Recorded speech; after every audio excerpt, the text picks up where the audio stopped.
Morning, Philadelphia. And as always,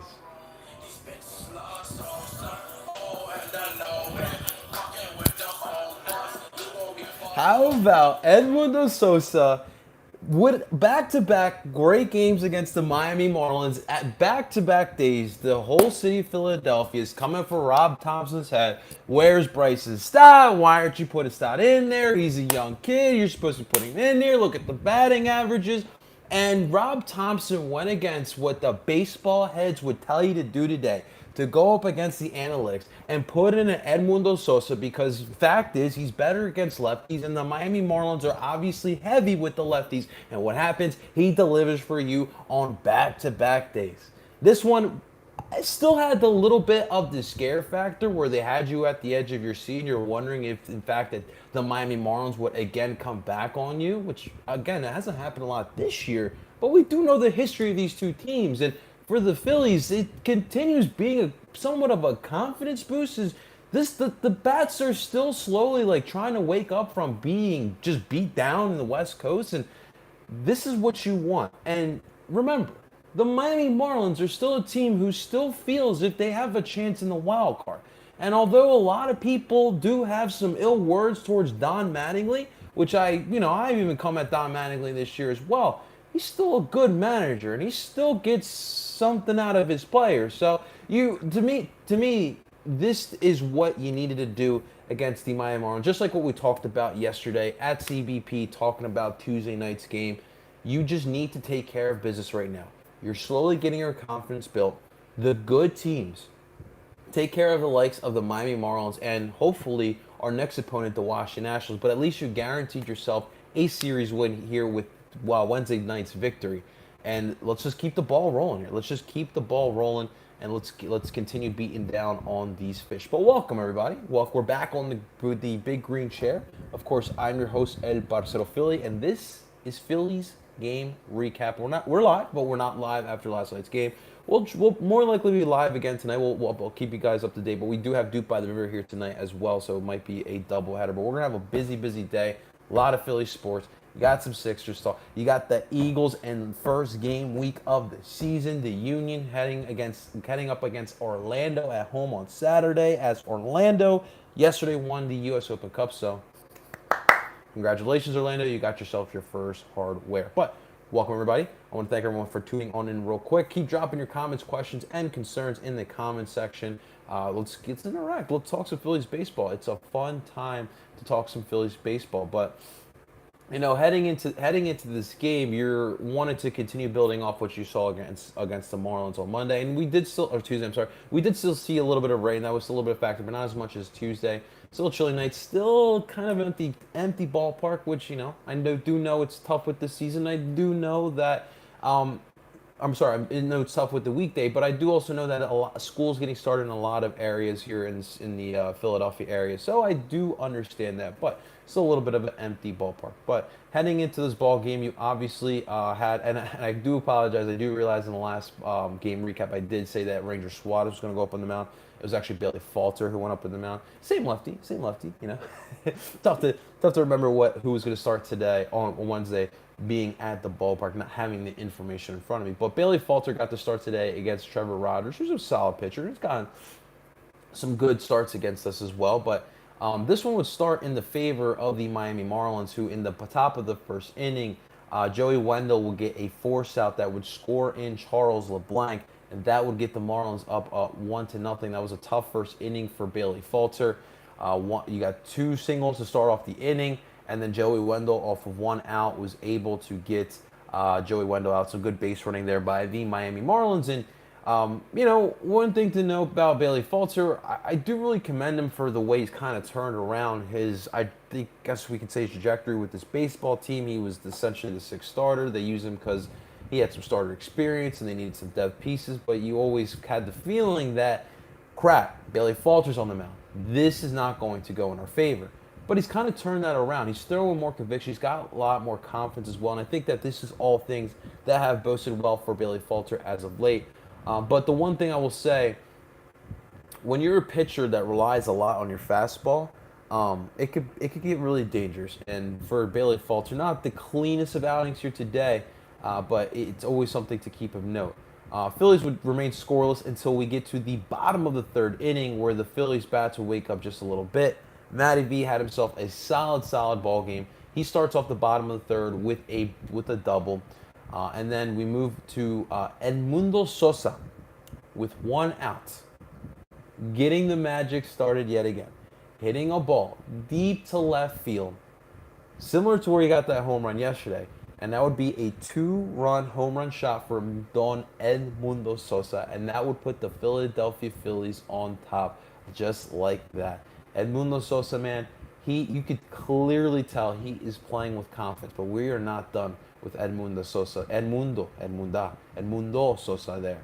We move to the bottom of the fourth inning, where you got a 2 out, Gene Segura up at the plate, and he himself would get himself another home run, which I do believe the last home run he did get was against the Miami Marlins in Philadelphia. So, yeah, he's liking playing against the fish there. So 3-1 ball game now at this point with the solo shot home run. The Marlins would give us a little bit of a scare in the top of the fifth innings. Charles LeBlanc getting another RBI, single fly ball to right field, and that would bring in Brian De La Cruz, and that would make it a 3-2 ball game. And now for the Phillies, and especially the bullpen, it's about grinding it out and getting the victory done. You got yourself a little bit of an insurance run in the bottom of the seventh inning.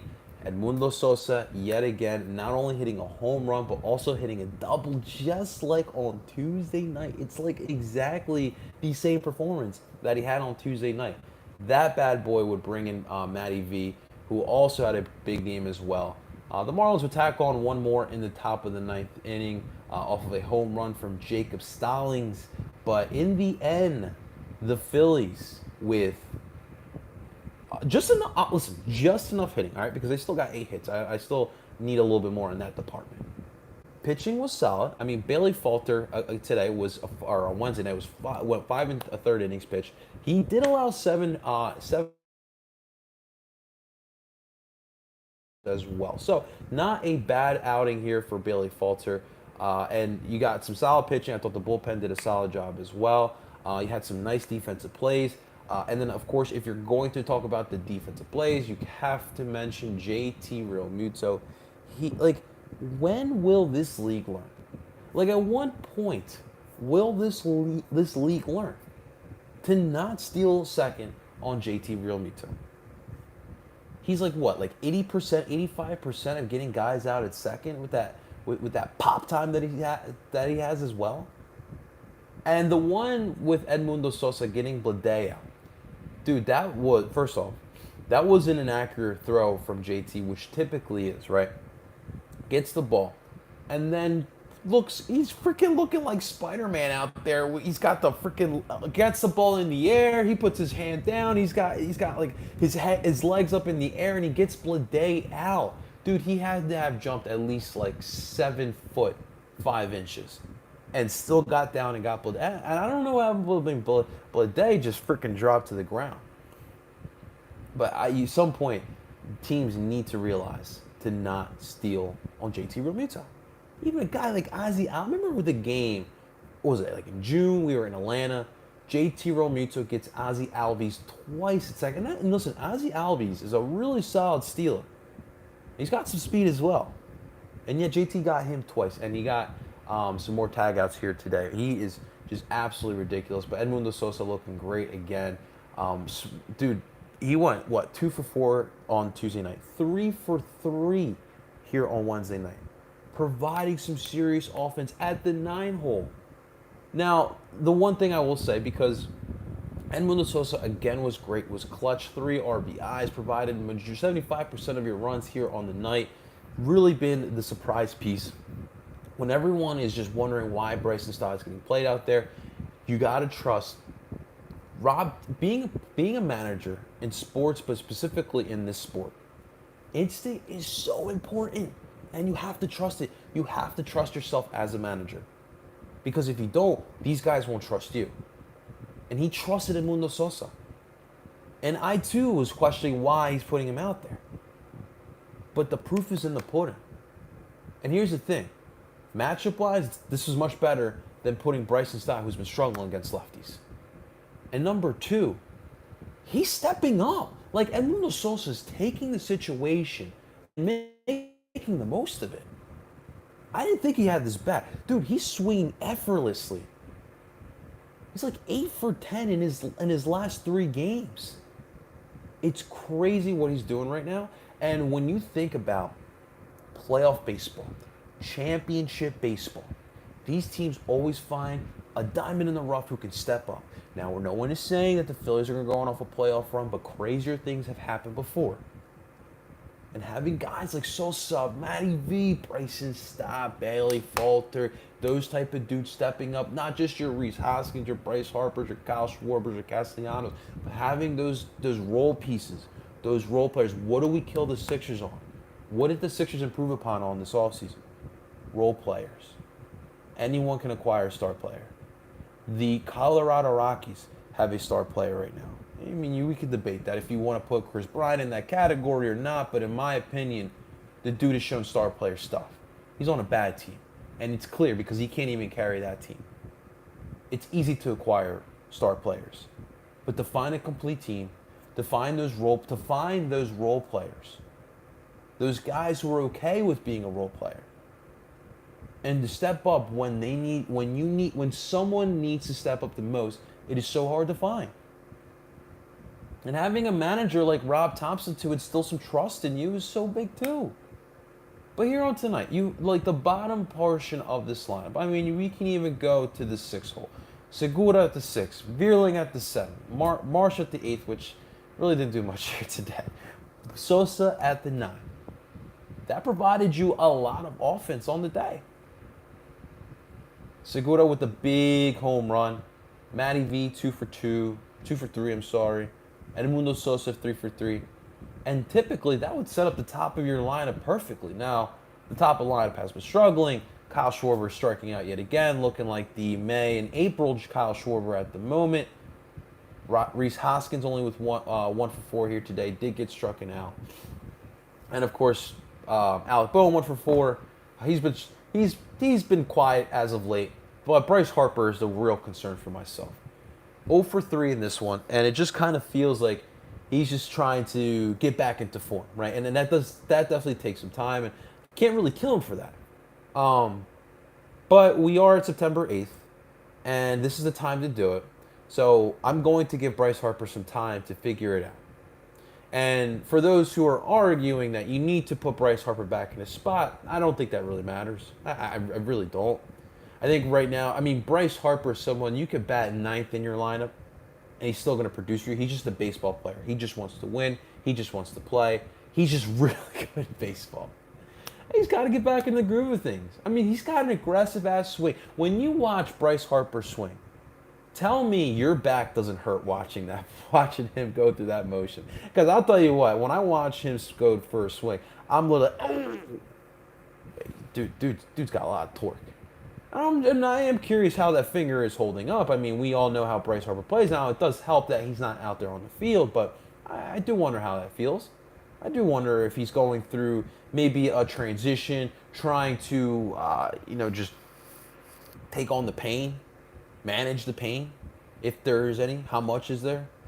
So Bryce Harper is definitely someone that we need to step up. But despite the circumstance, I think he will be fine. But overall, when you don't have the top of the lineup really smashing the ball, 2 for 18 on the day, like that's just not going to do it for a lot of your big bats. And obviously these guys are missing the Castellanos, and I am curious how he will look when he comes back, because he's got to go out there and play right field again. And was it a groin injury? So I'm curious to see how he will look like when he comes back. And I do think that'll be a big help. And it's just unfortunate because he really was starting to figure out his role with this team before the injuries. And, okay. But, so it is definitely tough. And we'll see what comes about when Nick Castellanos comes back. But I do anticipate these guys to get things going. Obviously, you got the Nationals coming up next, which I guess is not really that easy of a matchup, considering what they have been doing against the likes of the New York Mets. But I talked about it on TikTok as well. One of my main gripes with this team is that if this lineup is not smashing the ball out of the ballpark, I just feel like they're just overall not that strong of a baseball team. There are games where they'll win these, like these two games have been grinding. I think that's why I take a lot of stock in these games, considering that you won games by grinding it out, and two, this is a team that is in desperation mode. They do want to make the playoffs. It's kind of like what we talked about a week ago in that Wednesday night game for the Union at home. People are wondering why is it 1-1 with 40 minutes into the game, but Atlanta's trying to make the playoffs, and it's the same thing with the Miami Marlins here. They're trying to make the playoffs.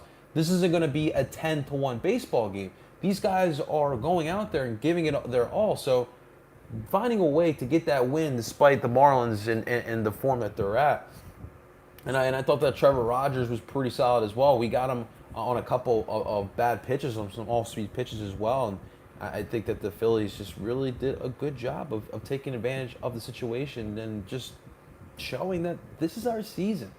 It's true what they say. The good teams do take care of the teams that they are supposed to. Obviously, the Phillies really this year haven't taken advantage of the likes of the Mets, and I guess we could say a little bit of the Giants. But overall, they have taken advantage and taken care of the teams that they were supposed to take care of, and that is the reason why this baseball team is now a 75-61 win team.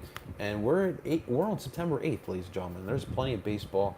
That 86 game mark, I said before the season, this team could be an 84-86 win team, and they're on their way. 10 wins away from 85, 11 from 86. I think they're going to get more than that too, considering the rest of the schedule. I know a lot of people are worried about some of the latter part of the play teams, but I think we're going to be just all right. Bailey Falter, again, a solid one. I mean, this pitching situation has really become interesting. I mean, what do you do with Bailey Falter? Zach Wheeler is obviously nearing his return. The latest from yesterday or 2 days ago, he is looking like he's going to return soon enough. You also have Zach Eflin coming back soon too. And you also have Seranthony Dominguez, who is going to be ready soon. So you're going to get three arms who are going to be big. Obviously, I would expect that Eflin would not be going back to the starting rotation. I would expect that we would use him in situational moments throughout games, especially in the playoffs. A bullpen piece, maybe you want to run a bullpen game out there. I don't like whatever you decide to do, but you have that option of throwing a former starter pitcher. And look, Zach Eflin's a good pitcher. All right, the injuries have really hurt him, but he is a good pitcher. So being able to have that in your bullpen, I think that's really big. And for Falter, what happens to him? And I'm like even thinking ahead, like, do we even consider him as our fifth starter next year? Like, I know Syndergaard probably won't be commanding a lot of money, but will there be a team out there that is willing to throw a little extra money? Like, I don't think he should be outbidding for Noah Syndergaard. That's just my personal opinion. I do think that there is still some left in the tank for Noah Syndergaard. I do understand that his last outing wasn't the best, but Bailey Falter has shown serious growth and serious strides in his game. The confidence is there. I would like them to build up some more, just build up the other pitches in his arsenal. I do think that the curveball can be very, very dangerous for him. I do like his long strides as well. I think that helps him out up on the mound too. But if he continues to pitch like this, and it's honestly a little bit feeling like the Ranger Suarez thing. Remember, Ranger last year was like a bullpen guy. He was just pretty much the savior of Spencer Howard until the organization realized, okay, well, why don't we just get rid of Spencer Howard? And you got a pretty good trade out of that. And let's just give Ranger Suarez a starting opportunity. And that worked out well. And Bailey Falter has kind of been in this little bit of the same situation where he was a bullpen guy. He was the sixth starter. Now he's getting some starting time. And it's like, what do we do now? Now we got a lot of pitchers. But it's a good situation to have because you always need these arms, especially y'all saw what happened last week. So it definitely helps to have guys like him. And, of course, Christopher Sanchez as well, a guy who can also start, who's been used now as more of a bullpen piece, which you need to bounce back as well. Andrew Bellotti had a great outing. An inning in 2/3, losing the traction of my words. 3 strikeouts as well. He looked really freaking fantastic. 23 pitches in that inning and two-thirds. Really good outing. Jose Alvarado, again, looks solid through a whole inning. He's become very, very dominant for this baseball team. And Connor Brogdon's been turning around just a little bit. He did allow that home run to Stallings, but overall, threw 27 pitches in an inning. Did struggle, but he got the job done. I think for myself, I don't know why we're also putting Brogdon in these late game situations. For myself, Brogdon is a middle of the inning guy. That's where I would keep him at. When he's on, he is on, I will say that, but he needs to find that consistency. But he is keeping his ERA under 3, which is good as well. But the hits, to me, the hits is really the big thing for me. The hits need to go down. But overall, a great game here again for the Phillies, giving us the fireworks. I would like to see here today, as the Phillies have another 6:45 game, maybe just put them away a little bit earlier. It's going to be tough because you do have Sandy Alcantara up on the mound for the Marlins, as he's going to go up against Kyle Gibson. And listen, I'm not feeling good about Sandy because we got the best of him last time, and he's a really good pitcher. He's a Cy Young candidate for a reason. So to think that we can get the best of him yet again, I don't know, guys. That's just a little bit too far-fetched for me, but we shall see. And Gibby is in a much-need bounce back, which he typically does a good job of bouncing back, as he's going to go up against Sandy, and he's going to be back at home, so that'll be big. So we'll see what happens there. 6:45 first pitch. I'm going to do my best to get that one out right after the game. Hopefully we can get Duke by the River done on time here tonight. Guys, it's going to do it for today's Phillies game recap. The Phillies, in similar fashion, get a one-run win, find a way to beat the Miami Marlins off solid pitching, just enough bats. Edmundo Sosa leading the bats as well, and some solid defense too. So things are starting to slowly turn around. So we'll see if the Phillies can keep this form up. But we'll talk about tonight's game later on. But thank you so much for watching. Keep an eye out for all the content. We got a lot of content coming out today, so make sure you guys stay tuned for that. Make sure you guys hit the like button if you liked it. Subscribe for more Philly sports.